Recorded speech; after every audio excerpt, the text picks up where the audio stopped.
I'm sure you've all heard of cloud computing, but do you actually know what it means? We're starting a new series going A to Z through the most common enterprise IT phases, and we're kicking it off with cloud computing. I'm Charlotte, and let's find out more about what cloud computing actually is.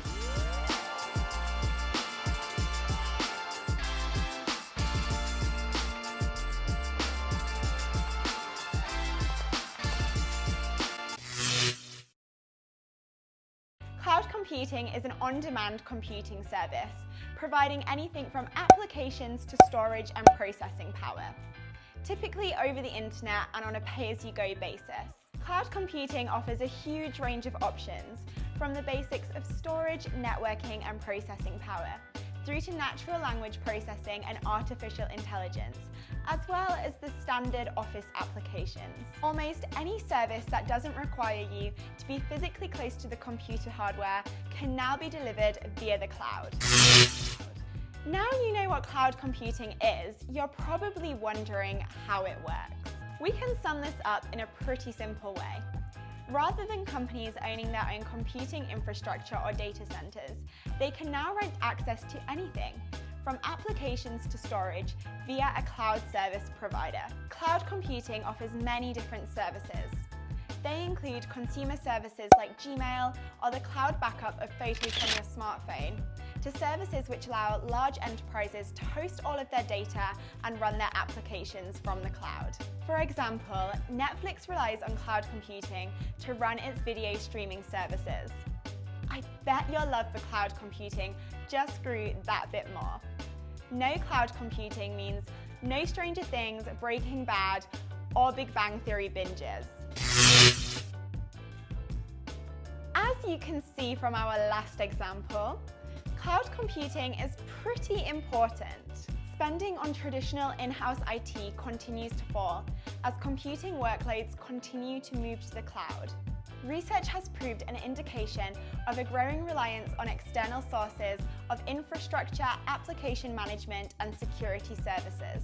Cloud computing is growing at a much faster rate than analysts expected, but it's not entirely sure how much of that is coming from businesses who actually want it, and how much is being created by vendors who now only offer cloud versions of their products. According to research from IDC, building the infrastructure for cloud computing now accounts for more than a third of all IT spending worldwide.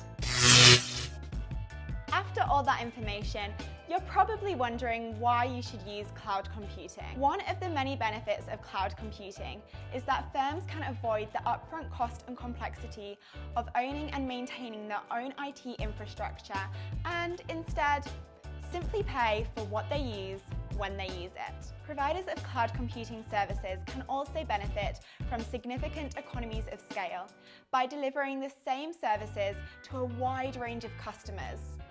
So, it's a win-win. The exact benefits will vary depending on the type of cloud service being used, but fundamentally, using cloud services mean companies will not have to buy and maintain their own IT infrastructure. Cloud computing means no more buying servers, no more updating of applications or operating systems, no more decommissioning or disposing of hardware or software. All of this is taken care of by the supplier. Sounds too good to be true, right? For commodity applications such as email, it makes sense to switch to a cloud provider rather than relying on in-house skills. A company that specializes in delivering these services may have better skills and more experienced staff, so cloud services may be able to deliver a more secure and efficient service to end users. Using cloud services also means companies can move faster on projects and test out new concepts without lengthy processes and big upfront costs. This concept of business agility is often mentioned by cloud advocates as a key benefit.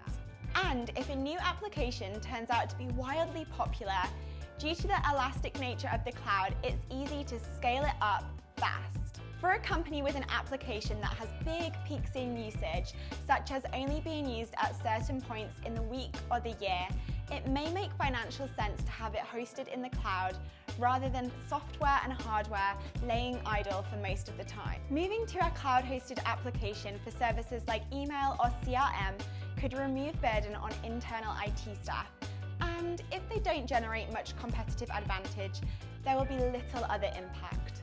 Moving to a services model also moves spending from CAPEX to OPEX, which may be useful for some companies. We hope this video has filled you in on everything cloud computing. If you enjoyed the video, please hit the thumbs up button and subscribe to our channel for more content. Also, be sure to hit the bell so you're notified every time we post a new video.